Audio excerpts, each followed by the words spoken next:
الحمد لله رب العالمين والعاقبة للمتقين الصلاة والسلام على رسوله الكريم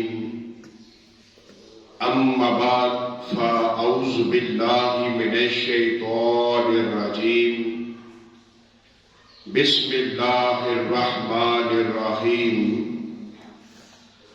يا أيها الذين آمنوا لا تخونوا الله والرسول وتخونوا أماناتكم وأنتم تعلمون صدق الله العظيم بسم الله الرحمن الرحيم إن الله وملائكته يصلون على النبي يا أيها الذين آمنوا صلوا عليه وسلموا تسليما الصلاة والسلام عليك يا سيدي يا رسول الله الصلاة والسلام عليك يا سيدي يا حبيب الله الصلاة والسلام عليك يا سيدي يا رسول الله الصلاة والسلام عليك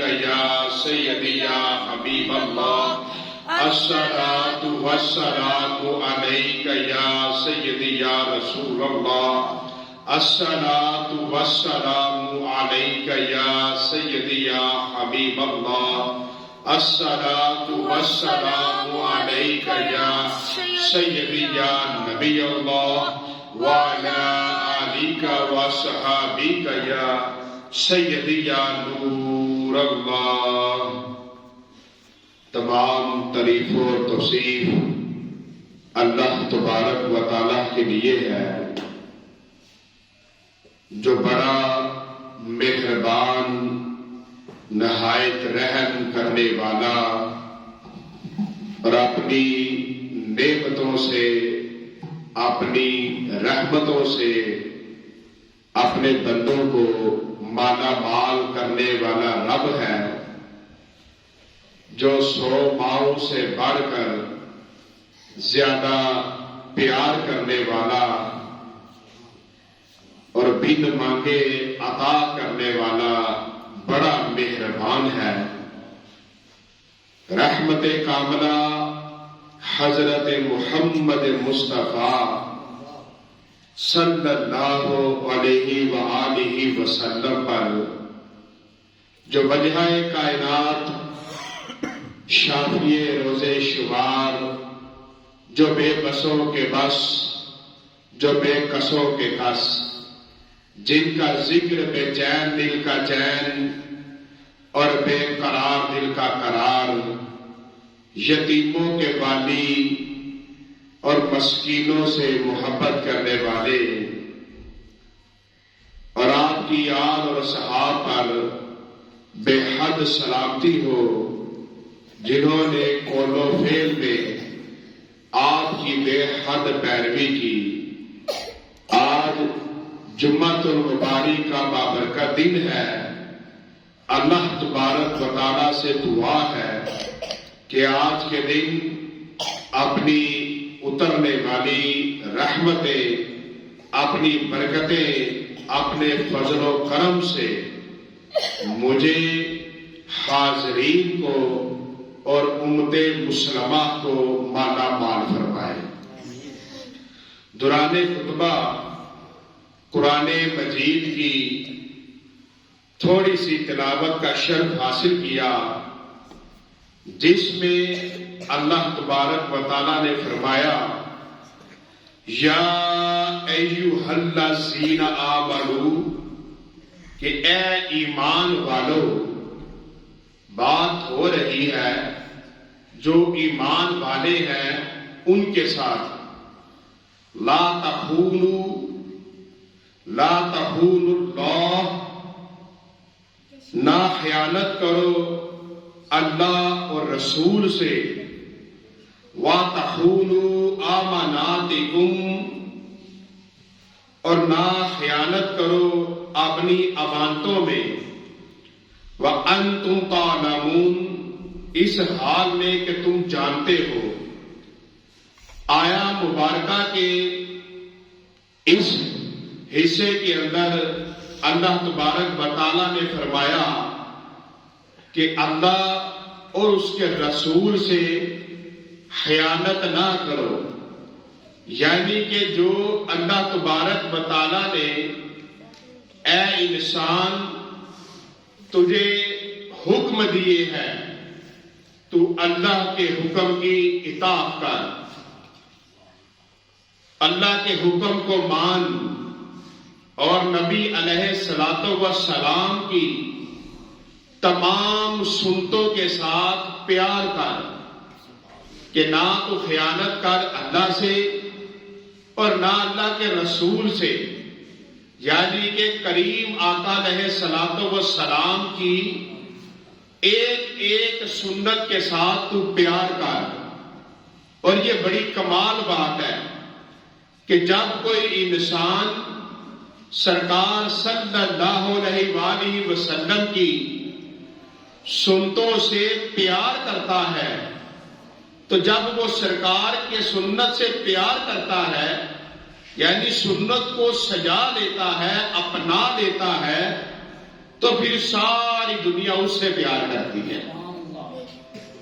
جو سرکار سے پیار کرے دنیا اس سے پیار کرتی ہے۔ فرمایا تو خیانت نہ کر اللہ سے اور اس کے رسول سے، بس جو انہوں نے حکم دیے تو وہی کرتا جا۔ اور فرمایا اور نہ خیانت کر اپنی امانتوں میں، کہ تیرا اگر کسی کے ساتھ کوئی لین دین ہو تو تو امانت کو نہ چھیڑ، تو امانت کو نہ چھیڑ۔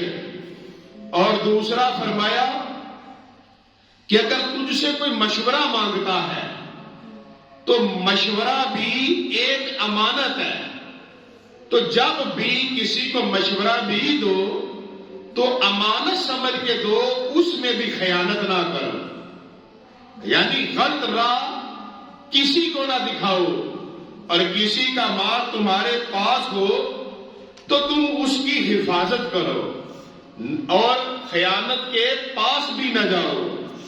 آگے فرمایا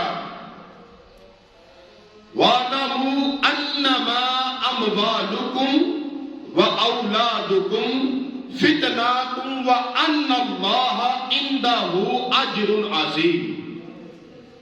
فرمایا اور خوب جان لو کہ تمہارے مال اور تمہاری اولاد سب آزمائش ہے، اور بے شک اللہ اسی کے پاس اجر عظیم ہے۔ انسان کو دنیا کے اندر دو چیزوں سے بڑی محبت ہے، ایک دولت کے ساتھ اور ایک اپنی اولاد کے ساتھ۔ اگر دولت پاس نہ آئے تو پھر بھی انسان تکلیف میں ہے، تو اگر آ جائے تو اس کے ضائع ہونے سے تکلیف میں ہے۔ اور دوسرا اپنی اولاد انسان کو بڑی پیاری ہوتی ہے، انسان اپنی اولاد سے بڑی محبت کرتا ہے، بلکہ کریم آقا علیہ الصلوۃ والسلام آپ کی بارگاہ میں ایک بچہ لایا گیا تو لجپال آقا علیہ الصلوۃ والسلام آپ نے اس کا بوسہ لیا اور فرمایا اولاد ایسی چیز ہے، اولاد ایسی چیز ہے کہ جو انسان کو بزدل اور بخیل بنا دیتی ہے، اور یہی انسان کے دل کا سکون بھی ہے کہ جب انسان اپنی اولاد کو دیکھتا ہے تو اس کے دل کو سکون بھی آتا ہے، اور بڑے بڑے معاملوں میں اولاد کی وجہ سے انسان کمزور بھی پڑ جاتا ہے۔ تو اگر اولاد نیک ہو، اولاد اچھی نکل آئے تو یہ ماں باپ کی بڑی قسمت ہے، اور اگر اولاد یا مال ایسا ہو کہ جو انسان کو اللہ کی راہ میں جانے سے روکے، اللہ کی راہ میں جانے سے روکے، تو وہ مال اور وہ اولاد فتنہ ہے، وہ اس کے لیے پھر نقصان ہے، وہ اس کے لیے پھر نقصان ہے۔ لیکن جو اولاد راہ میں رکاوٹ نہ آئے وہ نیک اولاد ہے۔ اور ایک ہمیشہ بات یاد رکھے کہ دنیا کو کبھی بھی ملعون یا شیطان نہیں کہنا چاہیے۔ سرکار فرماتے ہیں صلی اللہ علیہ وآلہ وسلم، بعض کتابوں کے اندر لکھا ہے کہ جب انسان دنیا کو ملعون یعنی شیطان کہتا ہے تو دنیا کہتی ہے کہ تو شیطان ہے، کہ اب تو شیطان ہے، کہ تو جان بوجھ کر وہ حرکتیں وہ کام کر رہا ہے کہ جو اللہ اور اس کے رسول سے دور لے کے جائیں۔ تو اس لیے انسان کو دنیا کو برا نہیں کہنا چاہیے، اصل میں انسان کو اپنے نفس کو برا کہنا چاہیے، اپنے آپ کو برا کہنا چاہیے کہ جو اس کو گناہ کی طرف لے کے جا رہا ہے، اپنے نفس کی مخالفت کرنی چاہیے، دنیا کو برا نہیں کہنا چاہیے۔ تو فرمایا اور خوب جان لو کہ تمہارے مال اور تمہاری اولاد سب آزمائش ہے، اور بے شک اللہ اسی کے پاس اجر عظیم ہے۔ انسان کو چاہیے کہ اپنی اولاد کے ساتھ بڑی محبت کرے۔ کریم آقا علیہ الصلوۃ والسلام آپ نے فرمایا اپنی اولاد کو سونگا کرو، جیسے پھول سے خوشبو لی جاتی ہے، محبت سے ایسے اپنی اولاد سے خوشبو لو، اپنی اولاد سے پیار کرو، اپنی اولاد سے محبت کرو، ان کو کبھی کچھ نہ کہو، کبھی بد دعا نہ دو، کبھی برا نہ کہو، ان سے پیار کرو۔ اور اولاد نیک ہمیشہ اس وقت بھی نکلتی ہے کہ جب انسان خود بھی اچھا ہونا شروع ہو جائے۔ ہمیں اپنے آپ کو صحیح کرنا چاہیے، نماز پڑھنی چاہیے تاکہ اولاد بھی نمازی ہو، تو اولاد کے ساتھ پیار کرنا چاہیے۔ یہ ہمارے بڑھاپے کی لاٹھی ہے۔ جب انسان بوڑھا ہوتا ہے تو اولاد ایک لاٹھی ہے کہ جو اس کی ٹیڑھی کمر کو سیدھا کر دیتی ہے۔ اس کو اولاد اس وقت اس کے کام آتی ہے، تو جب بچپن اولاد چھوٹی چھوٹی ہو ان سے پیار کرے، ان سے محبت کرے تو پھر وہ بھی محبت کرے گی۔ تو اولاد بڑی اچھی چیز ہے، لیکن اگر اولاد کی وجہ سے انسان حرام کی طرف جائے، حرام مال کی طرف جائے تو وہ اچھا نہیں ہے۔ تو اللہ تبارک و تعالیٰ نے اس لیے فرمایا، آگے فرمایا یا ایھا الذین آمنوا ان تتقوا اللہ یجعل لکم فرقانا ویکفر عنکم سیئاتکم ویغفر لکم واللہ ذو الفضل العظیم۔ اے ایمان والو، اگر تم ڈرتے رہو گے اللہ سے تو وہ پیدا کر دے گا تم میں حق و باطل میں تمیز کی قوت، اور ڈانپ دے گا تم سے تمہارے گناہ، اور بخش دے گا تمہیں۔ اللہ بڑے فضل و کرم والا ہے۔ اب یہاں پر فرمایا گیا ایمان والوں کے لیے کہ اگر تم ڈرتے رہو گے اللہ سے، یعنی انسان اللہ کی بارگاہ میں توبہ کرے، ڈرتا رہے۔ جب وہ ڈرے گا، جب وہ توبہ کرے گا، اپنے گناہوں کی معافی مانگے گا اور اللہ کی بارگاہ میں جھکتا رہے گا، تو پھر اللہ تبارک و تعالی اس کے سینے کے اندر ایک نور پیدا فرما دے گا۔ یہ نور بڑا کمال ہوتا ہے۔ جب نور آ جاتا ہے تو ساری کثافتیں ختم ہو جاتی ہیں. پھر وہ نور کی جو طاقت ہے وہ انسان کو اچھائی اور برائی میں تمیز کرنے دے گی. انسان گناہ کی طرف جانے لگے گا، لاپرواہی کی طرف جانے لگے گا، تو اس کے سینے کے اندر جو اللہ کا نور آ جاتا ہے، جب وہ اللہ سے ڈرتا رہتا ہے تو انسان گناہ سے بچ جاتا ہے. اور اللہ کا نور ایسی طاقت ہے اللہ کے نور کے اندر کہ کریم آقا علیہ الصلوۃ والسلام آپ نے فرمایا، آپ رسول اللہ صلی اللہ علیہ وسلم نے فرمایا، آپ نے فرمایا اتقوا فراست المؤمن فإنه ينظر بنور اللہ. تم مومن کی فراست سے ڈرو، کیوں نہ کہ وہ اللہ کے نور سے دیکھتا ہے. اللہ کے نور سے رسول اللہ صلی اللہ علیہ وسلم فرمایا کہ مومن کا جو دل ہے اس کے اندر ایک ایسی آنکھ پیدا ہو جاتی ہے کہ جس کی وجہ سے وہ دیوار کے پار بھی دیکھ لیتا ہے، وہ دل میں چھپے خیال بھی دیکھ لیتا ہے. اسی لیے کہتے ہیں علماء کے پاس جائیں تو زبان کو سنبھال کر رکھے، ان سے نہ الجھے، وہ بڑے علم والے ہیں. اور جب کسی فقیر کے پاس جائے تو اپنے دل کو سنبھال کے رکھے، وہ دلوں کے جاسوس ہوتے ہیں. اپنے دل کے اندر اللہ والوں کے لیے کبھی برا نہ لائے.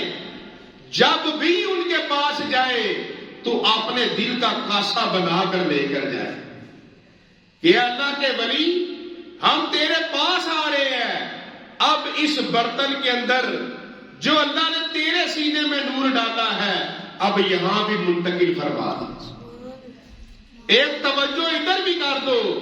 نگاہ ولی میں یہ تاثیر دیکھی، بدلتی ہزاروں کی تقدیر دیکھی. تو فرمایا کہ مومن اللہ کے نور سے دیکھتا ہے، اور اللہ کا نور ایسا ہے کہ جس کی وجہ سے انسان کو خود سمجھ آ جاتی ہے. بلکہ کریم آقا علیہ الصلوۃ والسلام نے فرمایا، رسول اللہ صلی اللہ علیہ وسلم نے فرمایا کہ اے انسان، اگر تو کسی معاملے میں کسی سے کوئی بات پوچھ بھی لے کہ یہ کام جو کیا ہے یہ حلال ہے یا حرام ہے، تو اس کے بعد بھی ایک مفتی تیرے اندر بیٹھا ہے، ایک مفتی تیرے اندر بیٹھا ہے. تو کریم آقا علیہ الصلوۃ والسلام نے فرمایا ایک فتویٰ اس سے بھی لے لیا، اپنے دل سے بھی پوچھ، یہ جو نور آ جائے سینے میں تو اس سے پوچھ کہ جو تو کر رہا ہے وہ صحیح ہے یا وہ غلط ہے. تو کس کو ملتا ہے؟ جو اللہ کی بارگاہ میں جھک جاتا ہے، جو اللہ سے ڈرتا رہتا ہے، جو تنہائی میں بھی ڈرتا ہے، جو تنہائی میں روتا ہے، جو اللہ کی بارگاہ میں جھک جاتا ہے. اللہ آگے فرماتا ہے کہ میں اسے اپنی رحمت سے ڈانپ لیتا ہوں. پتا چلا کہ جو اللہ کی بارگاہ میں استغفار کرتا ہے، استغفر اللہ پڑھتا ہے، وہ اپنی پنجابی میں کہتا ہے اللہ مجھے معاف کر دے، اردو میں کہتا ہے یا اللہ مجھے معاف کر دے، میں تجھ سے توبہ کرتا ہوں. اللہ فرماتا ہے اب تو مجھ سے توبہ کر ہے، اب میری رحمتوں کے دروازے بھی تیرے لیے کھل گئے ہیں، میں تجھے سب کچھ دوں گا اگر تو میری بارگاہ میں ڈرتا رہے گا. کیونکہ واللہ ذو الفضل العظیم، کہ اللہ بڑے فضل و کرم والا ہے. کس پر فضل و کرم فرماتا ہے؟ جو اللہ سے ڈرتا رہتا ہے، اپنے گناہوں سے بچتا رہتا ہے. آگے فرمایا وَإِذْ يَمْكُرُ بِكَ الَّذِينَ كَفَرُوا لِيُثْبِتُوكَ أَوْ يَقْتُلُوكَ أَوْ يُخْرِجُوكَ وَيَمْكُرُونَ وَيَمْكُرُ اللَّهُ وَاللَّهُ خَيْرُ الْمَاكِرِينَ. اور یاد کرو جب خفیہ تدبیریں کر رہے تھے آپ کے بارے میں وہ لوگ جنہوں نے کفر کیا تھا، تاکہ آپ کو قید کر دے یا آپ کو شہید کر دے یا آپ کو وطن سے نکال دے. وہ بھی خفیہ تدبیریں کر رہے تھے، اللہ بھی خفیہ تدبیر فرما رہا تھا، اور اللہ سب سے بہتر خفیہ تدبیر کرنے والا ہے. اس آیت کا شان نزول یہ ہے کہ کفار نے جب دیکھا کہ مسلمان یہاں سے ہجرت کر کے اگر دوسرے علاقوں میں چلے گئے ہیں تو وہاں پر جا کر دین کی تبلیغ کر رہے ہیں، تو لوگ دین اسلام میں شامل ہو رہے ہیں. انہوں نے کہا کہ ایسا نہ ہو یہ ایک بہت بڑی جماعت بن جائے اور پھر وہ حملہ کرے اور اس کے بعد ہمیں وہ شکست دے. تو وہ سارے قریش کے قبیلے بیٹھ گئے اور وہ دار الندوہ کے اندر بیٹھے اور انہوں نے کہا کہ پروگرام بناتے ہیں کہ کیا کیا جائے. تو کسی نے مشورہ دیا کہ نبی پاک صلی اللہ علیہ وسلم کو اپنے اس وطن سے نکال دو. تو کوئی کہنے لگا اگر یہاں سے چلے گئے تو اس سے پہلے یہاں پر آتا ہے کہ ایک بوڑھا وہ دار الندوہ کے دروازے پر آ کے کھڑا ہوا تو پوچھا کہ تم کون ہو اور ادھر کیسے کیا کر رہے ہو. وہ کہنے لگا میں شیخ نجدی ہوں. وہ بلیس تھا اور مجھے پتا چلا ہے کہ آپ یہاں مشاورت کے لیے بیٹھے ہو تو میں بھی آ گیا ہوں تاکہ تمہیں کوئی مشورہ دے سکوں. تو اس کو بھی بلایا گیا. جب پروگرام بنا کہ کریم آقا علیہ الصلوۃ والسلام کو یہاں سے نکال دے تو وہ شیطان کہنے لگا کہ تم نے اگر انہیں نکال دیا تو باہر جماعت جا کر ایک بڑی جماعت بنا لیں گے تو کیا فائدہ، پھر تم پر حملہ کر دیں گے. کہا ایسے کرتے ہیں کہ ان کے گھر کے باہر پتھر لگا دیتے ہیں اور یہ پتھروں کے اندر رہے. کہا ان کے قبیلے والے وہ بھی نہیں کرنے دیں گے. تو کہا پھر ایسا کرتے ہیں. وہ ابو جہل نے مشورہ دیا ہر پر. وہ لانتی کہنے لگا کہ سارے قبیلے کے جتنے قبیلے ان میں سے نوجوان اکٹھے کرتے ہیں اور نبی پاک صلی اللہ علیہ وسلم کے گھر کا گھیراؤ کرتے ہیں اور سب حملہ کریں گے. تو اس وجہ سے جب یہ بات یہ قتل ہم سب پر پڑ جائے گا تو ان کا قبیلہ کس کس قبیلے سے جھگڑا کرے گا، پھر وہ دیت لے لیں گے تو معاملہ ختم ہو جائے گا. تو بلیس کہنے لگا ٹھیک ہے یہ بات صحیح ہے. تو اب وہ سارے لوگ قریشی اکٹھے ہو کے سردار نوجوان انہوں نے نبی علیہ الصلوۃ والسلام کے گھر کو گھیرنے کا پروگرام بنا لیا. جب یہ کر لیا وہاں جبرائیل کریم آقا علیہ الصلوۃ والسلام کی بارگاہ میں حاضر ہوئے. حاضر ہو کر عرض کی کہ یا رسول اللہ صلی اللہ علیہ وسلم ان لوگوں نے یہ تدبیر کی ہے، انہوں نے یہ سوچی ہے، اب اللہ کا حکم آ گیا ہے، اب آپ یہاں سے ہجرت فرمائیں. تو نبی علیہ الصلوۃ والسلام نے اپنے بستر پر مولا علی شیر خدا ان کو لٹایا اور اپنی سبز رنگ کی چادر شیر خدا رضی اللہ تعالیٰ عنہ کو عطا فرمائی اور فرمایا علی آپ یہاں پر لیٹ جائے اور صبح سب کی امانتیں واپس کر کے آپ بھی میرے پیچھے پیچھے آ جانا. تو مولا علی بھی فرماتے ہیں گھر کے چاروں طرف تلواریں ہیں اور بڑی تیز تلواریں ہیں. تو مولا علی فرماتے ہیں جب کریم نے فرمایا کہ علی میرے بستر پر لیٹ جاؤ اور امانتیں واپس کر کے میرے پیچھے پیچھے آ جانا، فرمانے لگے مولا علی کہ جتنے سکون سے میں اس رات کو سویا اس سے پہلے میں کبھی نہ سویا. کہ میرے لجپال نے فرمایا تھا کہ علی میرے پیچھے پیچھے آ جانا. تو پتا تھا اب میں یہاں سے اٹھوں گا.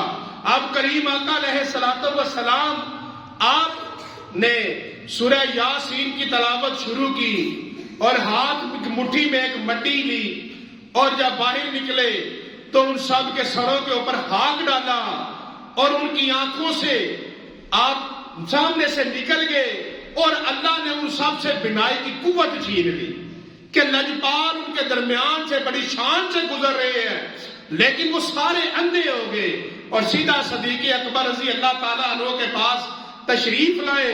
تو صدیق کو بھی ایک دن فرمایا تھا اے صدیق ہم آپ کی طرف آنے والے ہیں. جب جا کے دروازہ کھٹکھٹانے لگے تو صدیق اکبر نے پہلے ہی کھول دیا. عرض کی آپ نے آقا علیہ السلام نے فرمایا اے صدیق آپ جاگ رہے تھے. عرض کی کہ لجپال آپ نے فرمایا تھا کہ ایک دن تیری پر آنا ہے. اس دن سے صدیق سویا کب ہے؟ اس دن سے محبوب کا انتظار تھا. تو ان کو ساتھ لیا اور غار سور کی طرف چل پڑے. تو اللہ نے اپنے محبوب کی حفاظت فرمائی اور ان سب کو ان کے سر پر ہاتھ ڈالی اور اللہ نے فرمایا کہ کافروں ایک سوچ تم سوچ رہے ہو اور ایک سوچ اللہ سوچ رہا ہے. جب اللہ کے ساتھ انسان لگ جائے جوڑ لے تو قرآن فرما رہا ہے, قرآن بتا رہا ہے, قرآن نے ہمیں یہ دکھا دیا کہ جو اللہ سے لگ جائے اللہ اس کی ایسے حفاظت فرماتا ہے. اور آگے اللہ تبارک و تعالیٰ نے آگے فرمایا قرآن مجید کی آیا میں وَإِذَا تُتْلَىٰ عَلَيْهِمْ آيَاتُنَا قَالُوا كَاسَبِينَا لَوْ نَشَاءُ لَقُلْنَا مِثْلَ هَذَا إِنْ هَذَا إِلَّا أَسَاطِيرُ الْأَوَّلِينَ. اور جب پڑھی جاتی ہے ان کے سامنے ہماری آیتیں تو کہتے ہیں جی رہنے دو, سن لیا ہم نے, اگر ہم چاہے تو کہہ لیں ایسی آیتیں نہیں ہیں مگر کہانیاں اگلے لوگوں کی. اب اس آیت کا شان نزول نضر بن حارث کے لیے ہے جو حیرہ کی طرف جاتا اور وہاں سے کچھ پرانی کتابیں کہانیوں کی اٹھا لاتا اور ان سے یہود و نصارہ کو رستے میں دیکھتا سجدے کرتے ہوئے عبادت کرتے ہوئے. جب رسول اللہ صلی اللہ علیہ وسلم آپ قرآن سناتے اور قرآن میں بنی اسرائیل اور دوسروں کے واقعے سناتے تو نضر بن حارث کہتا کہ آپ جو کہانیاں سنا رہے ہیں یہ کہانیاں تو پرانی کتابوں کی ہے. یعنی وہ قرآن کا انکار کرتا تھا وہ نضر بن حارث, کیونکہ وہ کہانیاں پڑھتا اور وہ اس کو سناتا تھا. آگے فرمایا وَإِذَا قَالُوا اللَّهُمَّ إِنْ كَانَ هَذَا هُوَ الْحَقَّ مِنْ عِنْدِكَ فَأَمْطِرْ عَلَيْنَا حِجَارَةً مِنَ السَّمَاءِ أَوْ ائْتِنَا بِعَذَابٍ أَلِيمٍ. اور جب انہوں نے کہا اے اللہ اگر ہو یہی قرآن سچ تیری طرف سے تو برسا ہم پر پتھر آسمان سے اور لے آ ہم پر دردناک عذاب. وہ کہنے لگے کہ اگر آپ سچے ہیں, آپ کا قرآن سچا ہے تو جس طرح قوم لوط پر پتھر برسے اور فیل کہ جب وہ پہاڑیوں کے اوپر آبابیل کے ذریعے اللہ نے پتھر برسائے تو پھر ہمارے اوپر بھی عذاب بھیج دے. اب وہ اس طرح کی باتیں کرنے لگے. آگے اللہ نے فرمایا وَمَا كَانَ اللَّهُ لِيُعَذِّبَهُمْ وَأَنْتَ فِيهِمْ وَمَا كَانَ اللَّهُ مُعَذِّبَهُمْ وَهُمْ يَسْتَغْفِرُونَ وَمَا لَهُمْ أَلَّا يُعَذِّبَهُمُ اللَّهُ وَهُمْ يَصُدُّونَ عَنِ الْمَسْجِدِ الْحَرَامِ وَمَا كَانُوا أَوْلِيَاءَهُ إِنْ أَوْلِيَاؤُهُ إِلَّا الْمُتَّقُونَ وَلَكِنَّ أَكْثَرَهُمْ لَا يَعْلَمُونَ. اور نہیں ہے اللہ تعالیٰ کا عذاب دینے حالانکہ آپ تشریف فرما ہے. یہ شان مصطفیٰ ہے, یہ شان رسالت ہے.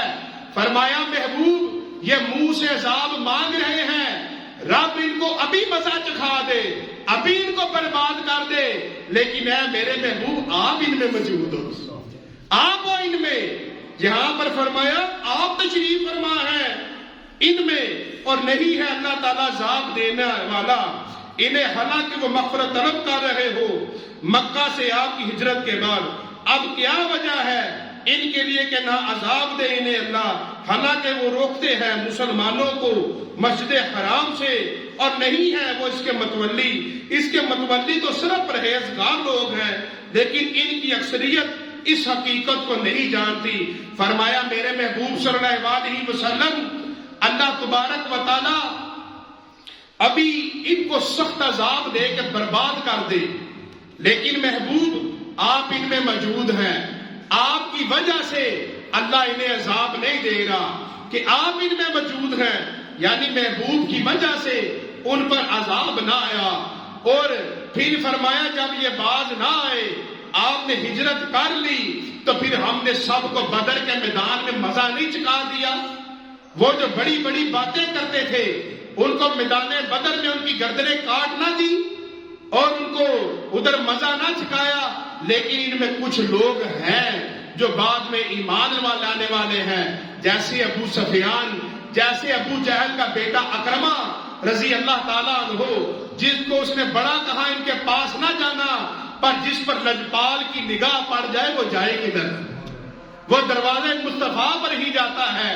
تو ان لوگوں میں سے بے شمار ایسے تھے جنہوں نے ابھی اسلام قبول کرنا تھا اور وہ نگاہ مصطفیٰ بھی دیکھ رہی تھی اور اللہ نے بھی بتا دیا، اور باقی جو عذاب کو مانگ رہے تھے، جیسے فرعون کو بات سنائی گئی تو اس نے کہا جو اس طرح کے گناہ کرے تو اس کو تو پانی میں غرق ہونا چاہیے، تو وہ سارے گناہ فرعون میں تھے، وہ پانی میں غرق ہو گیا۔